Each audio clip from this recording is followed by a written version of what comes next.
ये देख रहे हो हड़बड़ी का माहौल है हर जगह। फिलीपींस को लेके समझ ही नहीं आ रहा है कि क्या हो रहा है, लेकिन मैं आपको बताता हूँ क्या हो रहा है।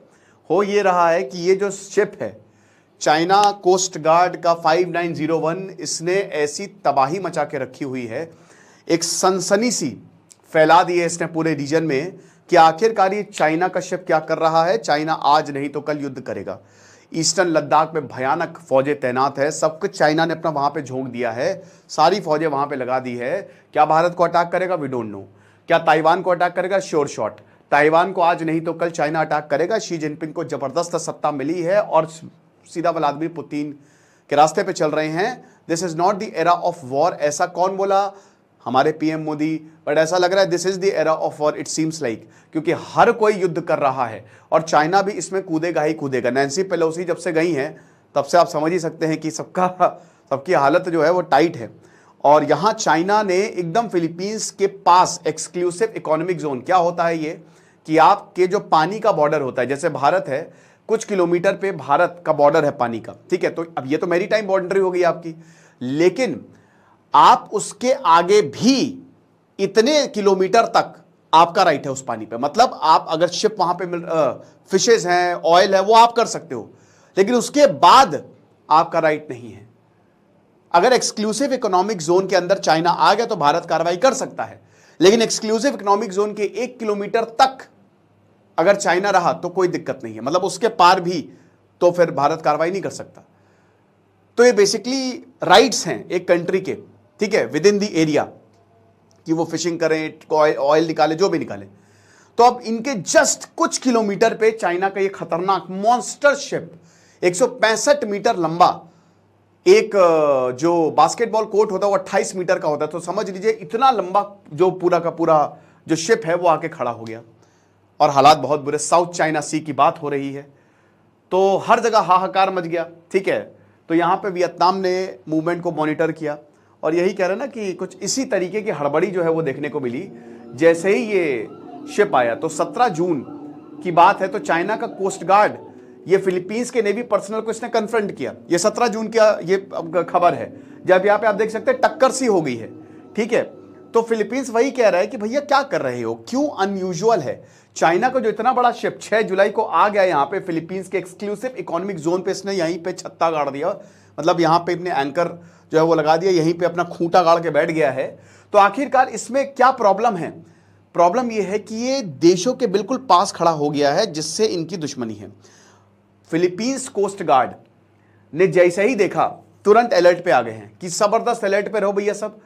और मनीला जो 200 नॉटिकल माइल है, ईईजेड 200 नॉटिकल माइल पे ये शिप जो है वो खड़ा हुआ है, ठीक है। तो फिलीपींस की कैपिटल मनीला के एकदम पास में ये शिप जो है वो खड़ा हुआ। और ये ऐसा वैसा शिप नहीं, कोस्ट गार्ड का शिप है, इससे हमला भी हो सकता है, कुछ भी हो सकता है। फिलीपींस पे चाइना क्यों हमला करेगा? विवाद है। भारत ने फिलीपींस, आपको पता ही है कि भारत ने फिलीपींस के साथ डिफेंस पैक्ट साइन किया है। फिलीपींस हमारी मिसाइल्स खरीद रहा है भाई, पहला देश है जो हमारी मिसाइल्स ले रहा है। डीआरडीओ जो है वो अब हम पहली बार वेपन्स भेज रहे हैं और फिलीपींस उसमें सबसे पहला देश बना है, आप समझ रहे हो। तो 165 मीटर का चाइना का कोस्ट गार्ड वेसल, इसका नाम है चाइनीज कोस्ट गार्ड, मतलब CCG 5901 सबीना शोल, स्प्रैटली आइलैंड, ये वही आइलैंड है जिसपे चाइना अपना दबदबा जमाता है, कहता है ये हमारा है। इसी आइलैंड पे चाइना अपना खूंटा गाड़ के बैठ गया। ये शिप जो है यहां पे बैठा हुआ है, यानी कि फिलीपींस, इंडोनेशिया, वियतनाम, जापान, हर किसी के पास तो खतरा है, ये डायरेक्ट खतरा है ये।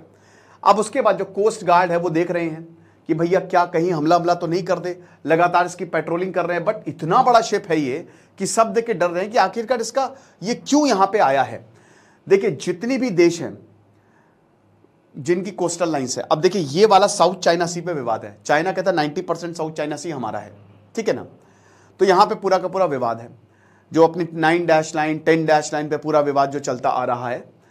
नेवी और कोस्ट गार्ड समुद्र का एरिया है, जिस देश की ज्योग्राफी जैसी है उसी हिसाब से उसकी आर्मी होती है। अगर एक देश समुद्र से चारों ओर घिरा है तो अब उसकी नेवी स्ट्रांग होगी, और अगर एक देश लैंड लॉक्ड है तो उसकी आर्मी स्ट्रांग होगी, ठीक है ना। और अगर इनमें से कुछ नहीं है तो एयरफोर्स। एयरफोर्स तो खैर आपको चाहिए ही चाहिए, ठीक है ना, एयरफोर्स तो बहुत स्ट्रांग आपको चाहिए ही चाहिए। तो बात यह है कि जितने भी यहां पे देश हैं, नेवी और कोस्ट गार्ड्स अच्छे खासे आपको यहां पे नेवल फोर्सेस इन देशों की देखने को मिलेगी, चाहे वो जापान हो, चाहे वो फिलीपींस हो, चाहे वो इंडोनेशिया, चाहे वो भारत हो। तो अब फ्रिगेट्स होती हैं, न्यूक्लियर सबमरीन्स होती हैं, वॉरशिप्स होती हैं, एयरक्राफ्ट कैरियर्स होते हैं। न्यूक्लियर सबमरीन्स नीचे जा रही हैं, लगाया टॉर्पीडो, मार दिया, खेल खत्म। फ्रिगेट्स छोटे छोटे जो वेसल्स होते हैं जिनसे आप फायर कर सकते हो, ठीक है ना, हमले कर सकते हो। वॉरशिप्स तो खैर क्या ही बात करें। एयरक्राफ्ट कैरियर बहुत कम होते हैं, लेकिन एयरक्राफ्ट कैरियर आप एरोप्लेन उड़ा सकते हो, फाइटर जेट्स उड़ा सकते हो, हवाई पट्टी की तरह काम करते हैं, समझ रहे हो, बीच समुद्र में। अब जैसे जो कोस्ट गार्ड है वो क्या है? कोस्ट गार्ड बेसिकली ये हमारे कोस्ट को क्या करते हैं? गार्ड करते हैं। आप इसको ऐसे समझो जैसे एक आर्मी एक पुलिस है। ये आपको जो नेवी है ना वो आर्मी है ना, वो बाहरी खतरों से आपको बचाएगी। कोस्ट गार्ड एक तरीके की पुलिस है, ये बेसिकली समुद्र की पुलिस है। जो कोई भी खतरा है तो नहीं, तो जैसे अब जो आर्मी है उसको बड़े बड़े हथियार दिए गए हैं, लेकिन पुलिस को इतने बड़े हथियार नहीं दिए जाते। तो ऐसे ही कोस्ट गार्ड के साथ है। कोस्ट गार्ड में आमतौर पे स्मॉलर वेसल्स होते हैं जो कि यहीं पे कोस्टल बॉर्डर्स की, भैया कोई मछुआरा तो नहीं आ गया हमारे बॉर्डर के अंदर आ गया, या कोई घुसपैठ हो गई। कोस्ट गार्ड बेसिकली इन सब के लिए होता है। जैसे अब अगर आप इंडियन कोस्ट गार्ड की भी बात करो तो उसमें 1800 से 3900 मतलब 1800 से 3900 टन्स के ही कोस्टल शिप्स आपको मिलेंगे। बहुत ज्यादा बड़े शिप्स आपको यहां पे देखने को नहीं मिलेंगे। लेकिन चाइना के कोस्ट गार्ड का जो साइज है वो 12,000 टन है। मैक्सिमम इंडियन कोस्ट गार्ड का साइज कितना होगा? 4,000। इंडियन कोस्ट गार्ड से भी 4 गुना बड़ा शिप जो है, 3 गुना बड़ा शिप जो है वो चाइना का है। तो ये जो मॉन्स्टर शिप, इसको इसीलिए बोला जा रहा है कि इतना बड़ा शिप जो है वो यहां पे आखिरकार क्यों लेके आ गई है। अमेरिका का जो कोस्ट गार्ड आइस ब्रेकर है उससे भी बड़ा है ये, समझ रहे हो। तो ये जो अनयूजुअल साइज है ये डरा रहा है। क्यों चाइना लेके आया? एग्रेशन। चाइना यहां पे सबको बता रहा है कि अपनी औकात में रहो, क्योंकि देश आपस में जुड़ते जा रहे हैं। और जब ऐसा होता है तो चाइना बोल रहा है बेटा अपनी औकात में रहो, वरना हम दिखा देंगे तुम्हारी औकात क्या है। समझ रहे हो। सबसे बड़ी बात, अमेरिका से ज्यादा फायर पावर है यहां पे, ठीक है। आप कुछ उखाड़ तो सकते नहीं चाइना का, लड़ सकते नहीं। चाइना चाहती है बेटा एक बार हमला कर दो। ये सब इसीलिए हो रहा है, देश बस एक बार हमला कर दे, उसके बाद चाइना को बहाना मिल जाएगा, वरना अमेरिका कूद जाएगा युद्ध में। अमेरिका कूदेगा अगर ताइवान पे हमला होता है, जापान पे हमला होता है। लेकिन अभी जो चाइना है वो इसीलिए ही इतना कि बस एक बार हमला करो, तुम हमला करोगे हमको रीजन मिल जाएगा और हम फिर तुमको बहुत मारेंगे। तो अभी 76.2 मिलीमीटर गन्स जो है इनके शिप में लगी हुई है। अमेरिका में 57 मिलीमीटर गन लगी हुई है।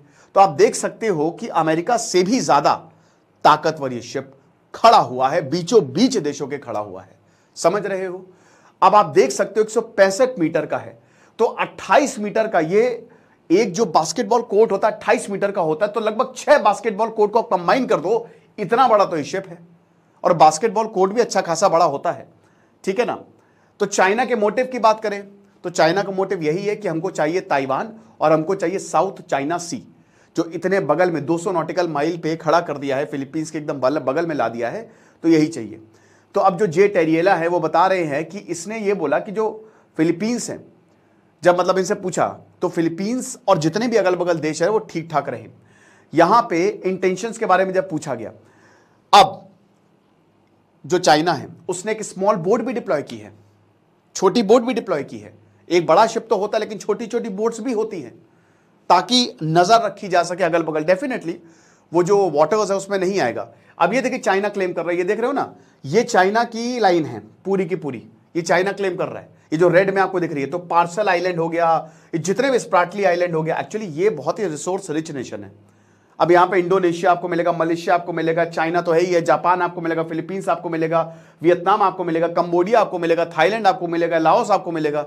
और चाइना कह रहा है ये पूरा का पूरा मेरा, ये पूरा मेरा है भाई। साउथ चाइना से ये है, चाइना कह रहा है ये इतना पूरा मेरा है, तो बचा ही क्या इस एरिया में। आप देख रहे हो बचा ही क्या, सब तो चाइना का ही हो गया। तो कह रहा है 90% मेरा है, यहां पे फिशिंग बहुत बढ़िया है, ऑयल बहुत बढ़िया है, तो कुछ भी कह रहे चाइना का नाम, अबे तो इससे फिर तो इंडियन ओशन ही हमारा हो गया। ट्रेड जो है यहां से अच्छा खासा जाता है, तो बहुत ज्यादा विवाद है। वियतनाम क्या कह रहा है? वियतनाम कहता है, ये नीली में आप देख रहे हो, वियतनाम कहता है ये वाला एरिया हमारा है पूरा, ठीक है, ये इधर से लेकर इधर, तो इधर वाला एरिया जो है वो हमारा है। तो अगेन चाइना से डिस्प्यूट आ गया, ठीक है। फिलीपींस क्या कहता है? फिलीपींस कहता है ये वाला एरिया हमारा है, ठीक है ना। अब ये वाला एरिया यानी कि अगेन चाइना से डिस्प्यूट आ गया, और चाइना से डिस्प्यूट अगर थोड़ा बहुत वियतनाम से नहीं डिस्प्यूट है, लेकिन आपका मलेशिया और इंडोनेशिया से डिस्प्यूट है, मलेशिया से डिस्प्यूट है। मलेशिया कहता है ये वाला एरिया हमारा है। तो सारे देशों के एक दूसरे से डिस्प्यूट है। ब्रुनेई कहता है ये जो पूरा का इधर वाला एरिया, ब्रुनेई तो खैर बहुत ही कम एरिया क्लेम करता है, बट अगेन वियतनाम से डिस्प्यूट है ब्रुनेई का, और ये चाइना से डिस्प्यूट है। तो हर देश एक दूसरे से डिस्प्यूट, लेकिन सबसे बड़ा डिस्प्यूट किससे? चाइना से। तो देश कहते हैं कि पहले चाइना से निपटते हैं, फिर आपस में निपट लेंगे, फिर आपस में बांट लेंगे, लेकिन चाइना कहते हैं सभी हमारा है। ओके, तो क्या चाइना वॉर की तैयारी कर रहा है? यस। कैसे पता? चाइना के बिलियनियर्स भाग गए सबसे। अभी जो मैंने आपको 2 लेक्चर लिए थे इस पे, वो लेक्चर देख लीजिएगा, उस पर काफी अच्छे व्यूज भी आए हैं, मतलब बहुत पसंद किया गया है। तो ऐसे यार अगर आप लेक्चर्स को पसंद करते हो ना, मैं बहुत शुक्रगुजार हूँ आपका। 2 मिलियन हो गए, थैंक यू सो मच, आपकी वजह से ही हुए हैं सब, आपका ही प्यार है। लेकिन हमको बड़ी मोटिवेशन मिलती है अगर कोई लेक्चर अच्छा जाता है, और यही मोटिवेशन में मैं बहुत काम करता हूँ आपके लिए, ठीक है। तो बहुत सारे ऑब्जर्वर यही बता रहे हैं कि भाई देखिए बीजिंग इंटिमिडेट कर रहा है, और ये एक मूव है कॉन्फ्लिक्ट की तरफ, ये एक मूव है। मिलेनियर्स भागे हैं, क्यों भागते हैं? करोड़पति क्यों भागते हैं जब किसी देश में प्रॉब्लम आती है? ये करोड़पतियों का, अंबानी अडानी को बहुत चीजें पता हैं, जो भी करोड़पति है उसको सब पता है, करोड़पति अरबपति। सबसे पहले नंबर पे यूके है, यूके में और प्रॉब्लम्स है, वहां की प्रॉब्लम अलग है। उसके बाद है चाइना, 16,500 मिलेनियर्स भाग गए, वहां से भाग गए, देश छोड़ के भाग गए। फिर भारत आता है 4,4300 के करीब, तीसरे नंबर पे है भारत। तो एक तरीके से चाइना से सबसे ज्यादा मिलेनियर्स भागे, क्यों? वॉर की वजह से। उनको अंदर की चीजें पता नहीं होंगी, सब पता है, और वही तो कर रहा है चाइना। कुछ भी हो सकता है। रे पावल साउथ चाइना सी के एक्सपर्ट बताते हैं कि जो ये चाइनीज वेसल यहां पे प्रेजेंट है, इसको मॉन्स्टर बोला जा रहा है, ठीक है ना। और एक तरीके से ये अभी जैसे 17 जून को हमने देखा कि यहां पे जो सेकंड थॉमस शोल था, वहां पे क्लैश हुआ यहां पे।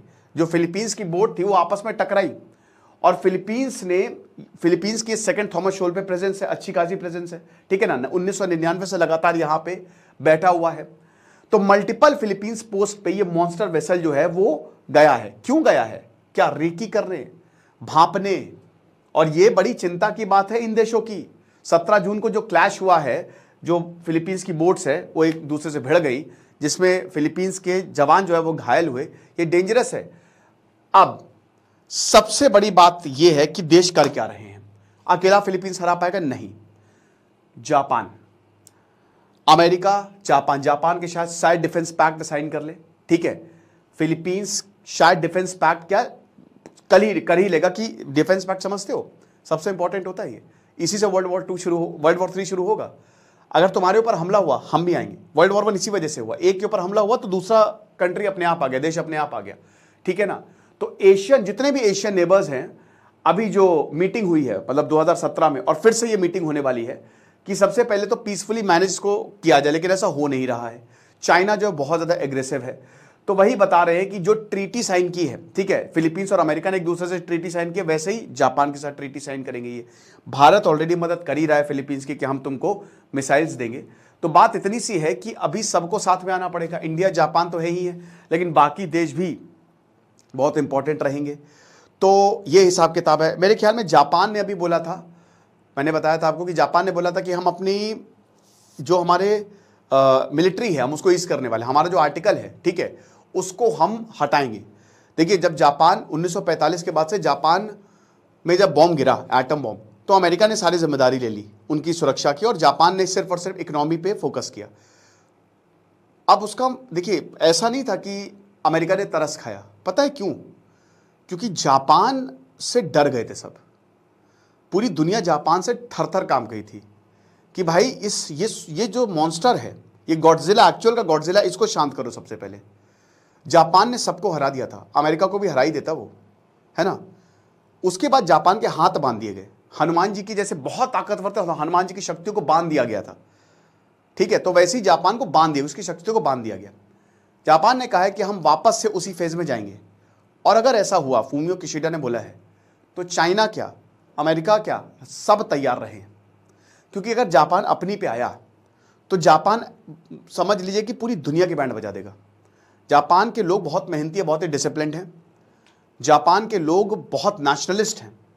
तो अगर वो अपनी पे आए तो ये छोटा सा आइलैंड चाइना से लेकर सबकी बैंड बजा देगा, अकेले अकेले दम पे, ठीक है।